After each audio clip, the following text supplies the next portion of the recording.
ሌሊቱ እየተጋመሰ ነው። እኩለ ሌሊት አልፏል። በአዲስ አበባ ታላቁ ቤተ መንግስት ቅጥር ግቢ ውስጥ የሚታየው ትዕይንት ግን ከተለመደ የሰላም ጊዜ ፍጹም የተለየ ነው። ጥቁር መስታወት ያጠለቁ ከባድ መሳሪያ የታጠቁ ልዩ ኃይሎች በሩን ጥርቅም አድርገው ዘግተውታል። በተሽከርካሪዎች መብራት ደማቅ ብርሃን በፈጠረው ጥላ ውስጥ የሰዎች ሹክሹክታ ውጥረታቸው ይነበባል። የአገሪቱ አዲስ ተሿሚ ጠቅላይ ሚኒስትር ወደ ቢሮአቸው መግባት አልቻሉም። አዎ አልቻሉም። መግቢያው ተቆልፏል። የኃይል ሽግግር ተደርጓል በተባለበት ሀገር አዲሱ መሪ ወደ ዲስካቸው ለመድረስ ፈቃድና ቁልፍ እየለመኑ ናቸው። ለመሆኑ ምን እየተፈጠረ ነው? በቤተ መንግስቱ ግድግዳዎች ጀርባ የተሸሸገው ያ እውነተኛና ያልተነገረለት ሚስጥርስ ምንድን ነው? ይህ ትዕይንት ከሆሊውድ የፖለቲካ ቲለር ፊልሞች የተቀዳ አይደለም።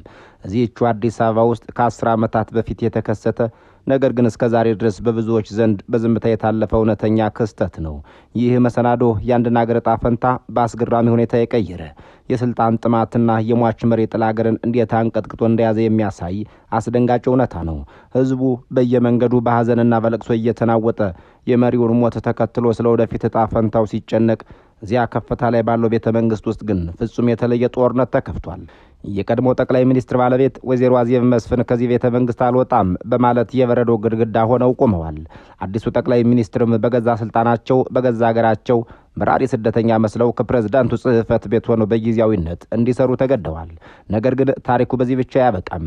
ይህ የኮሪደር ጦርነት ወደ አንድ ትልቅ አገራዊ የኢኮኖሚ ውሳኔ አዳራሽ ሲዛመት ትዕይንቱ ይበልጥ አስደናቂና አስፈሪ ይሆናል። የቀድሞ ጠቅላይ ሚኒስትር በህይወት በሌሉበት እሳቸው በአካል በሌሉበት አዳራሽ ውስጥ 36 የአገሪቷ ከፍተኛ አመራሮች በአንድ ጠረጴዛ ዙሪያ ተቀምጠዋል። ጉዳዩ የኢትዮጵያን የወደፊት የልማት አቅጣጫ የሚወስነው የ1 ቢሊዮን ዶላር የቦንድ ሽያጭ ጉዳይ ነው። ውሳኔው የህዝብን ህይወት፣ ግዙፍ ፋብሪካዎችንና የባቡር መስመሮችን ግንባታ የሚወስን እጅግ ወሳኝ ኢኮኖሚያዊ ጉዳይ ነበር። ድንገት ግን ውይይቱ ቆመ። ወይዘሮ አዜብ መስፍን እጃቸውን አነሱ። በአዳራሹ ውስጥ የነበረው አየር አንድ በአንድ እየቀዘቀዘ መጣ። የሚናገሩት ቃል ግን ስለ አገሪቱ ፋይናንስ ወይም ልማት አልነበረም። ይልቁንም ረቂቅና መንፈሳዊ መሰል ጥያቄ አነሱ እንጂ መለስ ዜናዊ ቢኖር ኖሮ ይህንን ፈጽሞ አይፈቅድም ነበር አሉ። ይህ ቃል ብቻ የአገሪቱን ዕጣ ፈንታ የሚወስኑትን እነዚያን 36 ባለስልጣናትን ባንድ ያደነዘዛቸው። ውይይቱ ስለ አገር ጥቅም መሆኑ ቀረና 36ቱም ከፍተኛ መሪዎች ልክ የሟችን ነፍስ ለመጠየቅ እንደሚሞክሩ ጠንቋዮች አቶ መለስ ቢኖሩ ምን ሊያስቡ ይችሉ ነበር በሚል የሰዓታት ክርክር ውስጥ ገቡ።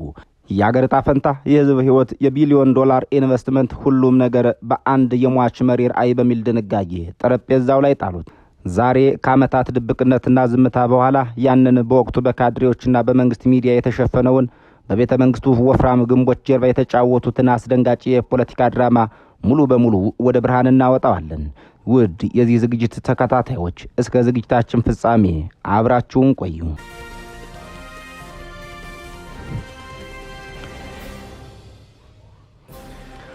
ነሐሴ 2004 ዓመተ ምህረት በአዲስ አበባ ሰማይ ላይ ከባድም ቀላልም አስጨናቂም አስደሳችም መንፈስ አርቧል። ያ መንፈስ ሊጨብጡት ያስቸገረ ሊይዙት ያልተቻለ የሐዘንም የደስታም ድባብ ነው።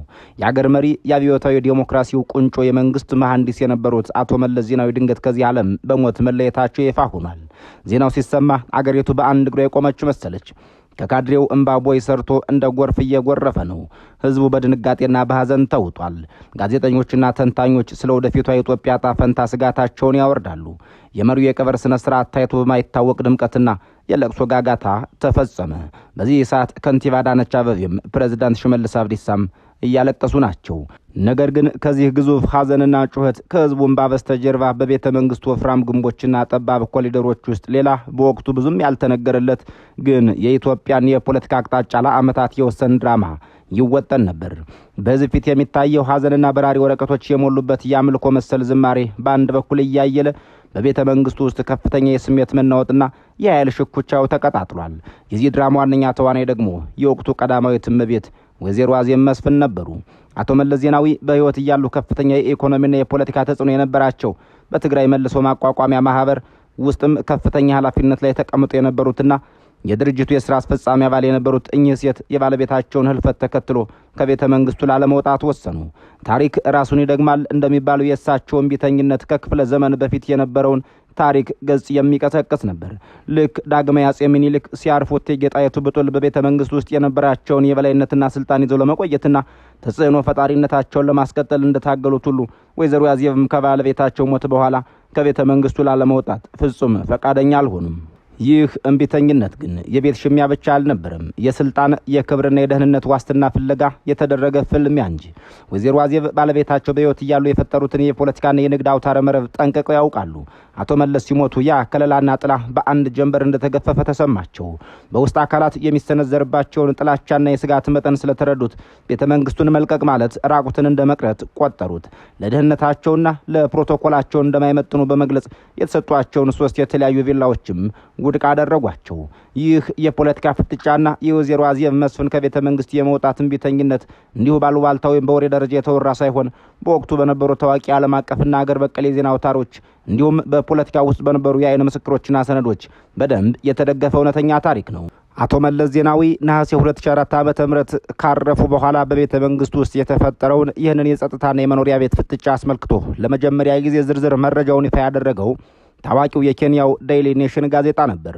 በወቅቱ በዘጋቢው አርጋሽ አሸነ በኩል የወጣው ይኸው ዘገባ በመቀጠልም በታዋቂው የእንግሊዙ ዘ ጋርዲያን ጋዜጣ ላይ ኢትዮጵያን ትራንዚሽን ፕሮሲዲንግ ስሙዝሊ ኤክሰፕት ፎር ዋን ቲንግ ወይም የኢትዮጵያ ሽግግር በጥሩ ሁኔታ እንደቀጠለ ነው ከአንድ ነገር በስተቀር በሚል ርዕስ በጥልቀት ይተነትናል። በተጨማሪም እንደ ጎልጉልና ሰንደቅ ያሉ አገር በቀል ገለልተኛ የዜና ምንጮች በወቅቱ ከጠቅላይ ሚኒስትር ጽሕፈት ቤት በወጡ ድብቅ ሰነዶች ላይ በመመርኮዝ ጉዳዩን በስፋት ዘግበውታል። እነዚህ ተጨባጭ መረጃዎች እንደሚያስረዱት መንግስት አዲሱ ጠቅላይ ሚኒስትር አቶ ኃይለማርያም ደሳለኝ ወደ ሚኒልክ ቤተ መንግስት መግባት እንዲችሉ ወይዘሮ አዜብንና ልጆቻቸውን በሰላማዊ መንገድ ለማስወጣት ከፍተኛ ጥረት አድርጎ ነበር። ለዚህም እንዲረዳ አዲስ አበባ ውስጥ ከፍተኛ ጥበቃና ደህንነት የሚደረግላቸው 3 የተለያዩ የመንግስት ቪላዎች እንዲመረጡላቸው ተደረገ። ሆኖም ግን ወይዘሮ አዜብ የቀረቡላቸውን 3ቱንም ቪላዎች ለመጎብኘት እንኳን ፈቃደኛ አልሆኑም። በወቅቱ ያቀረቡት ምክንያት 2 ዋነኛ ነጥቦችን ያቀፈ ነበር። አንደኛው የደህንነት ስጋት ነበር። የቀረቡት ቪላዎች ለደህንነት ዋስትና አይሆኑም፣ ሰው ይበዛባቸዋል በሚል ስጋታቸውን ገለጹ። ሁለተኛው የፕሮቶኮል አለመመጣጠን ነው። የቀረቡት ቤቶች ለቀዳማዊት እመቤትነት ፕሮቶኮልና ለነበረኝ ደረጃ የመጡንም በሚል ውድቅ አደረጓቸው።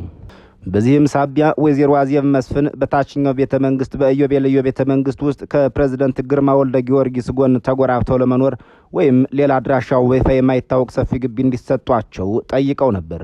ይህ ጥያቄያቸው ግን በአዲሱ አመራር ዘንድ ተቀባይነት አላገኘም። ፍጥጫው እየተጠናከረ የአቶ ኃይለማርያም ደሳለኝ ስራ መስተጓጎሉ ይበልጥ አሳፋሪ ደረጃ ላይ ሲደርስ ከጠቅላይ ሚኒስትር ጽሕፈት ቤት ከፍተኛ እርምጃ ተወሰደ። በወቅቱ የጠቅላይ ሚኒስትር ጽሕፈት ቤት ኃላፊ በነበሩት በአቶ ሙክታር ከድር የተፈረመና ቤተ መንግስቱን በአንድ ሳምንት ጊዜ ውስጥ ለቀው እንዲወጡ የሚያስገድድ ይፋዊ የማስጠንቀቂያ ደብዳቤ ለወይዘሮ አዜብ ተላከላቸው። ይህ ደብዳቤ መላኩ ራሱ በወቅቱ በህወሓትና በኢህአዴግ የላይኛው አመራር ውስጥ የነበረውን ትልቅ ሽንቁር ወይዘሮ አዜብ ከነበራቸው ከፍተኛ ስልጣን እንዴት ደረጃ በደረጃ እየተገፉ እንደነበር ያሳየ ትልቅ ምስክርነት ነው። ለመሆኑ ወይዘሮ አዜብ ይህንን ያክል በቤተ መንግስቱ በር ላይ የሙጥኝ ለማለት 3ቱንም ቪላዎች ለመቃወም ምን አስገደዳቸው? የመረጃ ምንጮች እንደሚሉት እውነታው ከውስጥ አካላት የሚሰነዘርባቸውን ጥላቻ ጠንቅቀው ማወቃቸው ላይ ነበር። አቶ መለስ በህይወት እያሉ ወይዘሮ አዜብ በፓርቲውና በሀገሪቷ የኢኮኖሚ አውታሮች ላይ በተለይም በኤፈርት ውስጥ የነበራቸው ከልክ ያለፈ ተጽዕኖ በብዙ የኢህአዴግና የህወሓት ከፍተኛ አመራሮች ዘንድ ከፍተኛ ቅሬታና ጥርስ መነከስን ፈጥሮባቸው ነበር። እሳቸው ከጠቅላይ ሚኒስትሩ ጀርባ ሆነው የሚያደርጉት የስልጣን ጣልቃ ገብነት ሰዎችን የመሾምና የመሻር አቅማቸው በርካታ ጠላቶችን አፍርቶላቸው ነበር። ባለቤታቸው ሲሞቱ ያ የብረት ጋሻ እንደተሰበረ ተረዱ። ከቤተ መንግስቱ መውጣት ማለት ያንን የደህንነት ከለላ፣ የመንግስትን ጥበቃና ያለመከሰስ መብትን አውልቆ ራቁትን መቅረት እንደሆነ ተረድተውታል። ጠላቶቻቸውና የፖለቲካ ተቀናቃኞቻቸው ከቤተ መንግስት እንደወጡ የህግ ከለላ ማውረድና ማሳደድ እንደሚጀምሩ ቅንጣት ታክል ጥርጣሬ አልነበራቸውም። በእርግጥም ከዓመታት በኋላ ከህወሓት መባረራቸውና ከኤፈርት ኃላፊነታቸው መነሳታቸው ይህንን ስጋታቸውን እውነት ያደረገ ነበር። ስለዚህ ያ ከለላ የሆነውን የሚኒልክ ቤተ መንግስት ቅጥር ግቢ መልቀቅ ለሳቸው የመኖሪያ ቤት መቀየር ብቻ አልነበረም፣ የፖለቲካና የህልውና ሞት መቃረቡን የሚያሳይ ትልቅ ማሳያ ነበር። ለዚህም ነው ሁሉንም ቪላዎች ውድቅ በማድረግ እስከ መጨረሻው ሰዓት ድረስ በዚያ ታሪካዊ ቅጥር ግቢ ውስጥ ለመቆየት የቻሉትን ያክል ፍልሚያ ያደረጉት። በዚህ ሳቢያ አገሪቱን በጊዜያዊነት እንዲመሩ የተመደቡት አዲሱ ጠቅላይ ሚኒስትር አቶ ኃይለማርያም ደሳለኝ ከፍተኛ የሥራ ማስኬጃ ቀውስ ውስጥ ገቡ። አቶ ኃይለማርያም የጠቅላይ ሚኒስትርነቱን ወንበር ቢይዙም ወደ ሚኒልክ ቤተ መንግስት መግባት ስላልቻሉ ለረጅም ጊዜያት ስራቸውን ከፕሬዝዳንት ጽሕፈት ቤት ወይም ከኢዮቤልዩ ቤተ መንግስት ሆነው ለመስራት ተገደዱ። አዲሱ የአገሪቱ መሪ በየዕለቱ ማለዳ ከማድሪያ ቤታቸው ከብስራተ ገብርኤል ተነስተው ጥብቅ ጥበቃ በተደረገለት ኮንቮይ ወደ ጊዜያዊ ጽሕፈት ቤታቸው ሲጓዙና ምሽት ላይ ሲመለሱ የሚፈጠረው የትራፊክ መጨናነቅ ለአዲስ አበባ ነዋሪዎች የስልጣን ሽግግሩ ምን ያክል ፈታኝና የተዛባ እንደነበር በየቀኑ የሚያሳይ ሕያው ማሳያ ሆነ። ወይዘሮ አዜብ ግን በቤተ መንግስቱ መኖር ብቻ አልበቃቸውም። የባለቤታቸውን ህልፈት ተከትሎ የተፈጠረውን ከፍተኛ የርዕዮተ ዓለም ክፍተት ለመሙላትና የራሳቸውን የፖለቲካ ተሰሚነት ለማስቀጠል ታላቅ መሳሪያ ያገኙ። እሱም የታላቁ መሪ ራዕይ የሚለው ፈሊጥ ነበር። አቶ መለስ በህይወት በነበሩበት ጊዜ የርዕዮተ ዓለም ምንጭ፣ የፖለቲካም ሆነ የኢኮኖሚ አቅጣጫ ብቸኛ ቀራጭ እሳቸው ነበሩ። እሳቸው ሲሞቱ ካድሬውና የድርጅቱ አመራር የራሳቸውን ውሳኔ መወሰን የሚፈሩ፣ በራሳቸው መተማመን የማይችሉ የአእምሮ እስረኞች ሆኑ። ይህንን ክፍተት የተረዱት ወይዘሮ አዜብ በወቅቱ የነበራቸው ጥቂት የማይባሉ የኮር ደጋፊዎች ማንኛውም የአገሪቱ የመንግስት እቅድ፣ ፖሊሲና አቅጣጫ በአቶ መለስ ፍልስፍና አስተሳሰብ መመራት እንዳለበት ከፍተኛ ተጽዕኖ ማሳደር ጀመሩ። የመለስ ራዕይ የመንግስትና የፓርቲው ብቸኛ መጽሐፍ ሆነ። ይሁንና እዚህ ላይ አንድ ትልቅ ተቃርኖ ይነሳል። አቶ መለስ ዜናዊ እጅግ ውስብስብ እንደ ሁኔታው የሚለዋወጡና በፕራግማቲዝም የተሞሉ መሪ ነበሩ። ፖለቲካዊ ፍልስፍናቸውና አመራራቸውም ለብዙዎች ሳቢና ምቹ ቢሆንም ችግሩ ግን በአገር እሳቸው ራዕይ ትመራ እንኳን ቢባል በአንድ የተወሰነ ጉዳይ ላይ በወቅቱ በህይወት ቢኖሩ ኖሮ ምን ሊያስቡ እንደሚችሉ ማወቅ ፈጽሞ የማይቻል መሆኑ ነበር። ምክንያቱም አቶ መለስ በአንድ አቋም ላይ ብቻ የሚረግጡ መሪ አልነበሩም። እንደ አገራዊም ዓለም አቀፋዊም ሁኔታዎች ራሳቸውና ውሳኔዎቻቸውን ማስተካከል የሚችሉ ስልጡን የቀጠናው ተዋናይ ነበሩ። አሁን ግን እሳቸው የሉም። የሌሉትን ሰው አስተሳሰብና ፍላጎት የመተርጎም መብት ደግሞ በራሳቸው ፍላጎት የራእዩ ጠባቂ ነን ለሚሉ አካላት ተሰጠ። ይህ ደግሞ አገሪቱ ወደ ትልቅ ፖለቲካ ድንዛዜና የአስቂኝ ድራማ ማዕከልነት ቀየራት። ለዚህ አስገራሚ ድራማ ማሳያ የሚሆነው ኢትዮጵያ በታሪኳ ለመጀመሪያ ጊዜ የሸጠችው $1 ቢሊዮን ሉዓላዊ ቦንድ ወይም ሶቨርጂን ቦንድ ወይም ዩሮ ቦንድ ታሪክ ነው። በወቅቱ ኢትዮጵያ ታስመዘግብ የነበረው ፈጣንና ተከታታይ የኢኮኖሚ እድገት፣ የአገሪቱ የዕዳ መጠን ዝቅተኛ መሆኑና በወቅቱ ይከናወኑ የነበሩት እንደ ታላቁ የኢትዮጵያ ህዳሴ ግድብ፣ ሰፋፊ የባቡር መስመር ዝርጋታዎች፣ የስኳር ማምረቻ ፋብሪካዎች፣ የኢንዱስትሪ ፓርኮች ግንባታ የዓለም አቀፍ ባለሀብቶችና የገንዘብ ተቋማትን ቀልብ ስቦ ነበር። ከዚህ የቦንድ ሽያጭ የሚገኘው $1 ቢሊዮን እነዚሁን ግዙፍና የአገሪቱን ወደ ኢንዱስትሪ ሽግግር ያመጣሉ የተባሉ ፕሮጀክቶችን በፍጥነት ለማጠናቀቅ ታስቦ የተዘጋጀ እቅድ ነበር። ይህንን የዩሮ ቦንድ ሽያጭ አስፈላጊነት አስመልክቶ የኢህአዴግ ማዕከላዊ ኮሚቴ ለውይይት ተቀመጠ። በስብሰባው አዳራሽ ውስጥ አገሪቱን ዕጣ ፈንታ የሚወስኑ ከድርጅቱ የተወጣጡ 36 አስፈጻሚ አባላት ታድመዋል።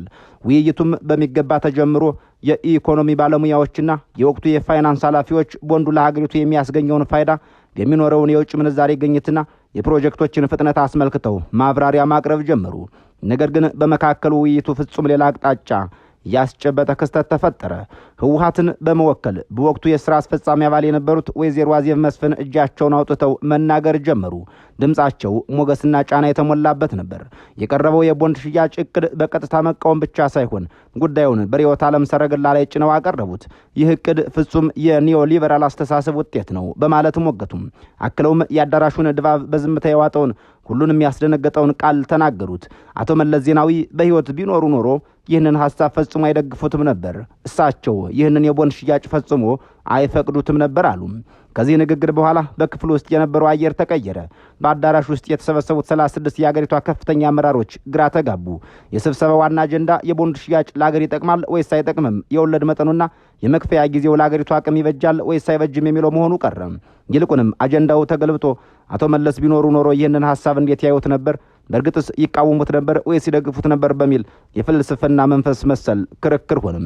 እስኪ አስቡት፣ ከ90 ሚሊዮን በላይ ህዝብ የሚኖርባትን በድህነትና በልማት መካከል የምትዋለልን ትልቅ አገር የሚመሩ 36 ሰዎች በጠረጴዛ ዙሪያ ተቀምጠው ሳይንሳዊ የኢኮኖሚ ትንተና ከመስራት ይልቅ ከዚህ ዓለም በሞት የተለየን አንድ መሪ አእምሮ ለማንበብና የእሳቸውን መንፈስ ጠርቶ ለመጠየቅ እንደሚሞክር ጠንቋይ በሐሳብ ሲባዝኑ አሉ።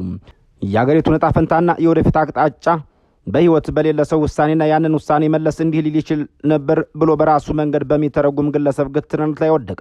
በህዝብና በአገር ዕጣ ፈንታ ላይ ከዚህ በላይ ምን አይነት የፖለቲካ ቀል ሊኖር ይችላል? ይህ ክስተት በወቅቱ በኢህአዴግ ውስጥ የነበረውን ውስጥ መበስበስ፣ የርዕዮተ ዓለም መታወርና የመሪነት ድክመት በጉልህ የሚያሳይ ነበር። አቶ መለስን የመሰለ ጠንካራና ሁሉንም ነገር ጠቅሎ የያዘ መሪ ሲያልፍ ተተኪዎቹ የራሳቸውን ጥላ እንኳ መፍራት መጀመራቸውና ያስተሳሰብ ነጻነታቸውን አጥተው የሟች መሪ እስረኛ መሆናቸውን አረጋገጠ። ወይዘሮ አዜብም ይህንን ድንዛዜና ፍርሃት በደንብ በመረዳት የባለቤታቸውን ስም እንደ ጋሻና ጦር በመጠቀም ስልጣናቸውን ለማደላደር ሞከሩ። ነገር ግን ታሪክ ጊዜ ሁሌም አሸናፊዎች ናቸው። ይህ በስም የማምለክና የአንድን ግለሰብ ራዕይ የመጫን ድራማ አገሪቱን ለዓመታት ካንገላታት በኋላ የውስጥ ሽኩቻውና የስልጣን ፍላጎቱ ገንፍሎ መውጣቱ አልቀረም። በመጨረሻም ወይዘሮ አዜብም ቢሆኑ ከጊዜ ብዛት ያን ከለላ የነበራቸውን ቤተ መንግስትም ሆነ የያዙትን የድርጅቱን ስልጣን ለመልቀቅ ተገደዱ። ከባለቤታቸው ህልፈት በኋላ የተወጠነውና በመለስ ራዕይ ስም የተጀመረው ያ ግዙፍ የፖለቲካ ድራማ አገሪቱን ወደማይመለስ ቀውስና ውጥረት ውስጥ ከቶ በስተመጨረሻ የራሱን ፈጣሪዎች ጭምር ባውሎ ንፋስ ጠራርጎ ወሰዳቸው። የቀድሞ ጠቅላይ ሚኒስትር መለስ ዜናዊ ድንገተኛ ህልፈት፣ እሱን ተከትሎ የተፈጠረው የቤተ መንግስቱ ፍጥጫ ለአገሪቱ ፖለቲካ ትልቅ ትምህርት ጥሎ አልፏል። የአንድ አገር እድገትና ቀጣይነት በአንድ ግለሰብና ራዕይ ፍላጎት ብቻ ሲንጠለጠል ያ መሪ በሌለበት ወቅት የሚፈጠረው የባዶነት ስሜትና የትርክት ሽሚያ አገርን እንዴት ለከፍተኛ አደጋና ለቀልድ እንደሚዳርግ ይህ ታሪክ ሕያው ምስክር ሆኖ ይኖራል። የእኛን በዚህ አበቃን። የእናንተን ጻፉልን። ሰናይ ጊዜ የተመኘን በዚሁ እንሰናበታለን።